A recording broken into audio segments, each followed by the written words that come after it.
Hello students, I am Priyanka and welcome to my channel Jharkhand special classes. आज हम इस video में झारखंड के 100 ऐसे महत्वपूर्ण प्रश्नों का अभ्यास करेंगे जो कि विगत परीक्षाओं में पूछे जा चुके हैं और जो आपकी आने वाली परीक्षा की दृष्टि से भी महत्वपूर्ण होंगे। तो आइए इसकी शुरुआत करते हैं, लेकिन शुरू करने से पहले आपको बता देते हैं कि आप झारखंड की किसी भी प्रतियोगी परीक्षा की तैयारी कर रहे हो और उसमें अगर आपको झारखंड सामान्य ज्ञान से प्रश्न पूछे जाते हैं तो ये वीडियो आपके लिए महत्वपूर्ण है।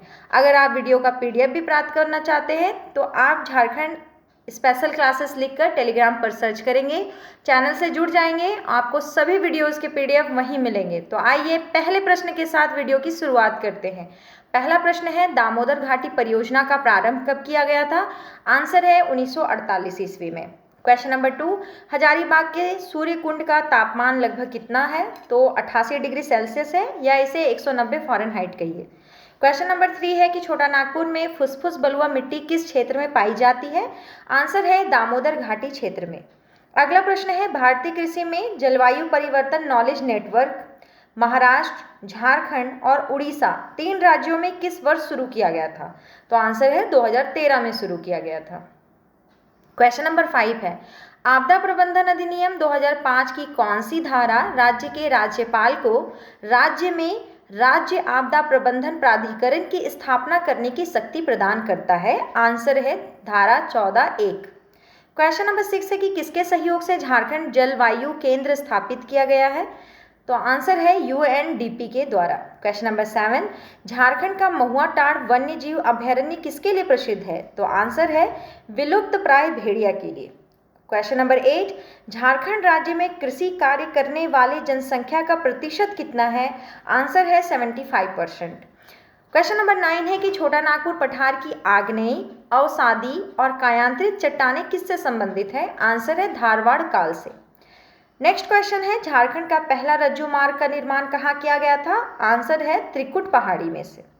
क्वेश्चन नंबर 11 है कि दामोदर नदी पर निर्मित बहुउद्देशीय बिजली परियोजना DVC भारत के किन राज्यों से होकर बहती है? तो आंसर है झारखंड और पश्चिम बंगाल। क्वेश्चन नंबर 12 है, बोकारो किस नदी के तट पर स्थित है? आंसर दामोदर। क्वेश्चन नंबर 13, प्रसिद्ध दस्सम जलप्रपात किस नदी से बनता है? तो आंसर है कांची नदी से। क्वेश्चन नंबर 14, झारखंड भारत के किस हिस्से में अवस्थित है? आंसर है पूर्व में। अगला प्रश्न है, झारखंड की प्रमुख खाद्य फसल कौन सी है? तो आंसर है चावल। नेक्स्ट है, मयूराक्षी नदी का उद्गम स्थल कहाँ है? तो आंसर है त्रिकुट पहाड़ी। अगला प्रश्न है कि झारखंड में 5 जलप्रपात के समूह के लिए एक सामूहिक नाम वाला जलप्रपात कौन सा है? तो इसे कहते हैं पंचगढ़ जलप्रपात। अगला प्रश्न है कि सतवागन झरना झारखंड के किस शहर में स्थित है? तो आंसर हो जाएगा कोडरमा। नेक्स्ट क्वेश्चन है कि कौन से जलप्रपात को गौतम धारा के रूप में भी जाना जाता है, क्योंकि माना जाता है कि भगवान बुद्ध ने यहाँ स्नान किया था? आंसर है जोन्हा जलप्रपात। अगला प्रश्न है, झारखंड राज्य की महत्वपूर्ण निर्यात फसल कौन सी है? आंसर है पपीता। अगला प्रश्न है कि पलामू में किस तिलहन का सर्वाधिक मात्रा में उत्पादन होता है? तो आंसर है तिल। अगला प्रश्न है, कौन सा राज्य झारखंड के पूर्व में स्थित है? तो आंसर है पश्चिम बंगाल। अगला प्रश्न है, दामोदर नदी का उद्गम कहाँ से हुआ है? आंसर है छोटा नागपुर पठार से। क्वेश्चन नंबर 24, झारखंड की सीमा को कितने राज्य स्पर्श करते हैं? तो आंसर है 5 राज्य। कौन कौन से? बिहार, उत्तर प्रदेश, छत्तीसगढ़, उड़ीसा और पश्चिम बंगाल। अगला प्रश्न है, झारखंड राज्य में कुल कितने टाइगर रिजर्व हैं? तो आंसर है 1। अगला प्रश्न है कि झारखंड जलवायु परिवर्तन कार्य योजना रिपोर्ट 2014 के अनुसार सबसे संवेदनशील जिला कौन सा है? आंसर है सरायकेला खरसावां। क्वेश्चन नंबर 27 है, जलवायु परिवर्तन पर झारखंड कार्य योजना किस वर्ष प्रकाशित हुई? तो आंसर है 2014 में। अगला प्रश्न है, झारखंड के दक्षिण में कौन सा राज्य स्थित है? Answer Orissa. Question number 29, Jharkhand राज्य की सबसे प्रदूषित नदी कौन सी है? आंसर है दामोदर नदी। अगला प्रश्न है, किस नदी का अपवाह क्षेत्र झारखंड राज्य में सर्वाधिक है? आंसर है उत्तरी कोयल नदी। अगला प्रश्न, दामोदर नदी की लंबाई कितनी है? तो लगभग 590 किलोमीटर। अगला प्रश्न है, झारखंड का सबसे ऊंचा जलप्रपात कौन सा है? तो आंसर है बूढ़ाघाट जलप्रपात। क्वेश्चन नंबर 33, झारखंड की एकमात्र नदी जो स्वतंत्र रूप से बंगाल की खाड़ी में जाकर गिरती है? तो आंसर है स्वर्ण रेखा नदी। अगला प्रश्न क्वेश्चन नंबर 34, झारखंड का दूसरा ऊंचा जलप्रपात कौन सा है? तो आंसर है हुंड्रू जलप्रपात। क्वेश्चन नंबर 35, हुंड्रू जलप्रपात किस नदी पर अवस्थित है? आंसर है स्वर्णरेखा नदी। अगला प्रश्न, झारखंड राज्य में सर्वाधिक गर्म जलकुंड किस जिले में अवस्थित है? आंसर है हजारीबाग में। क्वेश्चन नंबर 37, झारखंड राज्य का सर्वाधिक गर्म स्थान कौन सा है? Answer Jamshedpur. Question number 38, Jharkhand में वर्षा किस मानसून से होती है? तो आंसर हो जाएगा दक्षिणी पश्चिमी मानसून। क्वेश्चन नंबर 39, झारखंड राज्य में सर्वाधिक वर्षा प्राप्त करने वाला स्थान कौन सा है? तो आंसर है नेतरहाट का पठार। अगला प्रश्न, झारखंड राज्य में सर्वाधिक वर्षा प्राप्त करने वाला जिला कौन सा है? आंसर है हजारीबाग। नेक्स्ट है, झारखंड राज्य का सर्वाधिक ठंडा स्थान कौन सा है? तो आंसर है नेतरहाट। क्वेश्चन नंबर 42, झारखंड राज्य की सर्व प्रमुख मिट्टी है? तो लाल मिट्टी। क्वेश्चन नंबर 43, झारखंड राज्य में वनों का विस्तार कितना है? तो आंसर हो जाएगा 23,605 वर्ग किलोमीटर। अगला प्रश्न, लाह के उत्पादन हेतु उपयुक्त वर्षा कितनी होती है? तो आंसर है 150 सेंटीमीटर से कम। अगला प्रश्न, कौन से त्योहारों के दौरान जनजातीय महिलाएं पूरे दिन पुरुष के कपड़े पहनकर पशुओं का शिकार करती हैं? तो आंसर है मुक्का सेंद्रा। अगला प्रश्न है कि झारखंड में ठेकुआ को किस रूप से जाना जाता है? तो इसे मिठाई कहते हैं। अगला प्रश्न 47, कौन से त्यौहार को झारखंड में बीज बोने के त्यौहार के रूप में जाना जाता है? तो आंसर है रोहिन। अगला प्रश्न है डोमकच क्या है? तो एक तरह का लोक नृत्य है। क्वेश्चन नंबर 49 है कि हिंदू कैलेंडर के अनुसार सरहुल कब मनाया जाता है? तो आंसर है चैत में। क्वेश्चन नंबर 50, झारखंड का प्रसिद्ध छठ पूजा किस देवता की आराधना करने के लिए की जाती है? तो आंसर है सूर्य की। अगला प्रश्न है कि मुंडारी लोक कथाएं पुस्तक किसने लिखी है? Answer Jagdish Trigunayat. Question number 52, पुस्तक मारंग घोड़ा नीलकंठ हुआ के लेखक कौन है? आंसर है महुआ मांझी। क्वेश्चन नंबर 53, बसंत पंचमी का त्यौहार किस मौसम के आगमन का अग्रदूत है? आंसर है बसंत ऋतु का। क्वेश्चन नंबर 54, झारखंड में कौन से त्यौहार में लड़कियां रंगीन कागज से लकड़ी या बांस के एक फ्रेम को सजाती हैं और आसपास की पहाड़ी नदी को जाकर भेंट कर देती हैं? तो आंसर है टुसु पर्व।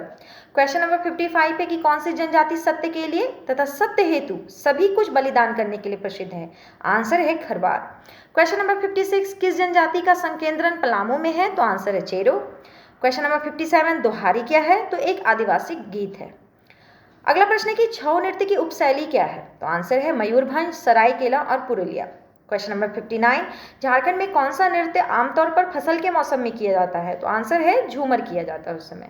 क्वेश्चन नंबर 60, सामाजिक मानदंडों द्वारा स्वयं अपने अपेक्षित समूह में विवाह करना किस नाम से जाना जाता है? तो इसे कहते हैं संगोत्रीय विवाह। क्वेश्चन नंबर 61, हिजला मेला किस शहर में होता है? आंसर है दुमका। नेक्स्ट है जादू पेटियां क्या है? तो यह एक प्रकार की चित्रकारी है। अगला प्रश्न है, झारखंड में आदिवासियों के फूलों के त्यौहार का नाम क्या है? तो आंसर है सरहुल। क्वेश्चन नंबर 64, संथाली भाषा की लिपि क्या है? तो ये लिपि है ओल चिकी। और आपसे क्वेश्चन पूछा जाएगा कि ओल चिकी लिपि का आविष्कारक कौन है? तो आंसर है रघुनाथ मुर्मू। अगला प्रश्न है, किसे संथाली साहित्य का भारतेंदु के नाम से भी जाना जाता है? तो आंसर है डोमन साहू समीर को। अगला प्रश्न है, संथाली भाषा को किस संविधान संशोधन द्वारा भारतीय संविधान की 8वीं अनुसूची में शामिल किया गया? आंसर है 92वां संविधान संशोधन। अगला प्रश्न है, झारखंड में सर्वाधिक बोली जाने वाली जनजातीय भाषा कौन सी है? तो आंसर है संथाली। क्वेश्चन नंबर 69, शासक पूरनमल के द्वारा किस मंदिर का निर्माण करवाया गया? तो आंसर है देवघर का शिव मंदिर। क्वेश्चन नंबर 70, अंजन धाम झारखंड के किस जिले में है? आंसर है गुमला में है। अगला क्वेश्चन है, खोरटा संकलनों का प्रकाशन मेघदूत नाम से किस रचनाकार ने किया है? तो आंसर है श्रीनिवास पानुरी। अगला प्रश्न है कि मुंडा परंपरा का रिजगढ़ किस स्थल से संबंधित है? तो आंसर है राजगीर से। अगले प्रश्न की ओर चलते हैं। अगला प्रश्न है, अंडी और ओपोरतिपी नाम से प्रचलित विवाह किस आदिवासी समुदाय से संबंधित है? आंसर है हो। क्वेश्चन नंबर 74, गायब होता हुआ देश उपन्यास के लेखक कौन है? तो आंसर है रनेंद्र। क्वेश्चन नंबर 75, कोचे कड़वा नामक नाटक के रचनाकार कौन है? तो आंसर है सोलोमान मुर्मुर। अगले प्रश्न की ओर चलते हैं, खेरवाल बांसो धोरोम पुथी के रचयिता कौन है? तो आंसर है मांझी रामदास टुडू। अगला प्रश्न है कि आदि धर्म पुस्तक के रचनाकार कौन है? तो आंसर है रामदयाल मुंडा। क्वेश्चन नंबर 78, संथाली भाषा का प्रथम छोटी कहानी का संग्रह क्या था? तो आंसर है कुकमू। क्वेश्चन नंबर 79, लांगड़े क्या है? तो एक नृत्य है। क्वेश्चन नंबर 80, कजली कब गाया जाता है? तो कजली वर्षा ऋतु में गाया जाता है। क्वेश्चन नंबर 81, टांगीनाथ किस संप्रदाय का केंद्र था? तो आंसर हो जाएगा पाशुपत संप्रदाय का। अगले क्वेश्चन की ओर चलते हैं। सोहराई त्यौहार दीपावली के दूसरे दिन झारखंड में किसकी महिमा में मनाई जाती है? तो आंसर है जानवर धन की। अगला क्वेश्चन है कि संथालों में विवाह का सबसे सामान्य रूप कौन सा है? तो आंसर है बापला। क्वेश्चन नंबर 84, झारखंड राज्य में किस वर्ष खाद्य प्रसंस्करण नीति की घोषणा की गई थी? तो आंसर है 2015। अगला प्रश्न है कि झारखंड राज्य में किस वर्ष स्टार्टअप नीति की घोषणा की गई थी? तो आंसर है 2016। आपसे पूछा जाएगा कि किस वर्ष निर्यात नीति की घोषणा की गई थी? तो आंसर हो जाएगा 2015। अब चलते हैं क्वेश्चन नंबर 87 में। झारखंड राज्य की स्टार्टअप नीति के अंतर्गत 10 प्रतिष्ठित संस्थानों को इनक्यूबेशन सेंटर खोलने हेतु प्रति संस्थान कितनी राशि उपलब्ध कराने का प्रावधान किया गया है? तो आंसर है 50 लाख रुपए। क्वेश्चन नंबर 88 है कि स्थानीयता नीति के तहत झारखंड राज्य का स्थायी निवासी के रूप में मान्यता के लिए कितने शर्तों में से किसी एक को पूरा करना अनिवार्य है? तो 6 शर्त रखे गए हैं, उसमें से किसी एक को पूरा करना अनिवार्य है। क्वेश्चन नंबर 89 है कि झारखंड की स्थानीयता नीति के तहत नीति की घोषणा के अगले कितने वर्षों तक अनुसूचित क्षेत्रों में राज्य के तृतीय एवं चतुर्थ वर्गीय पदों को स्थानीय लोगों के लिए आरक्षित कर दिया गया है? तो आंसर है 10 वर्ष, यानी ग्रुप सी और ग्रुप डी में नौकरी के लिए। क्वेश्चन नंबर 90 है कि प्रत्येक जिला में प्रत्यार्पण करने वाले उग्रवादियों के लिए गठित पुनर्वास समिति का अध्यक्ष कौन होते हैं? तो आंसर है जिला दंडाधिकारी होते हैं। क्वेश्चन नंबर 91, प्रत्यार्पण एवं पुनर्वास नीति 2009 के तहत कितनी राशि पुनर्वास अनुदान के रूप में प्रदान किए जाने की प्रावधान है? तो 2.5 लाख रुपए। अगला क्वेश्चन है कि संथाल परगना काश्तकारी अधिनियम 1949 की किस धारा के तहत किसी रैयत को अपने घरेलू या कृषि संबंधी प्रयोजनों के लिए अपने जोत में बिना किसी प्रभार के ईंट व खपड़े बनाने का अधिकार है? तो ये धारा 15 है। क्वेश्चन नंबर 93 है कि संथाल परगना काश्तकारी अधिनियम 1949 की किस धारा के तहत किसी बंजर भूमि की बंदोबस्ती किए जाने का प्रावधान किया गया है? तो आंसर है धारा 27। अगले प्रश्न की ओर चलते हैं। पुनर्स्थापन एवं पुनर्वास योजना के तहत प्रशासक इससे संबंधित आपत्तियों पर विचार के कितने दिनों के भीतर सर्वेक्षण के ब्यौरों को राज्य सरकार को भेज देगा? तो आंसर है 15 दिनों के भीतर। अगला प्रश्न है कि पुनर्स्थापन एवं पुनर्वास योजना के तहत राज्य सरकार द्वारा प्रशासक से सर्वेक्षण का ब्यौरा प्राप्त होने के कितने दिनों के भीतर उसे शासकीय राजपत्र में प्रकाशित कराया जाएगा? तो ये भी समय है 15 दिन के भीतर ही। अगला क्वेश्चन है कि पुनर्स्थापन एवं पुनर्वास योजना के तहत राज्य सरकार द्वारा राजपत्र में सर्वेक्षण का ब्यौरा प्रकाशित कराने के कितने दिनों के भीतर किसी क्षेत्र या क्षेत्रों को पुनर्स्थापन क्षेत्र में के रूप में घोषित कर दिया जाएगा? तो ये समय भी 15 दिनों के भीतर ही है। अगला प्रश्न है कि हिल असेंबली प्लान किसके द्वारा आदिवासी उन्नति के लिए किया गया था? तो आंसर है Cleveland. Question number 98, Santhal Pargana काश्तकारी अधिनियम 1949 के तहत खास गांव का तात्पर्य कैसे गांव से है? तो आंसर है जहां ना तो मूल रैयत हो और ना ही मुखिया हो। अगला प्रश्न है कि छोटा नागपुर काश्तकारी अधिनियम 1869 के अंतर्गत भूइंहरी रैयती की परिभाषा में किन्हें सम्मिलित किया गया है? तो आंसर है मुंडा को। अब बारी है इस वीडियो के अंतिम प्रश्न की। अंतिम प्रश्न है सीएनटी एक्ट की किस धारा के तहत सिंहभूम जिले के सरायकेला और खरसावां अनुमंडल में रैयत द्वारा फलों के उद्यान, खलिहान और खाद गड्ढा के रूप में प्रयुक्त जोत के लिए कोई लगान का भुगतान नहीं किया जाएगा? तो आंसर है धारा 24। इसी के साथ इस वीडियो को हम यहीं समाप्त करेंगे। अगर आपको वीडियो अच्छा लगा हो तो आप इसे लाइक कर दीजिएगा और चैनल को सब्सक्राइब कर लीजिएगा। पीडीएफ प्राप्त करने के लिए टेलीग्राम चैनल ज्वाइन कर लीजिएगा। सभी वीडियोज़ के पीडीएफ आपको वहाँ एक साथ मिल जाएंगे। धन्यवाद।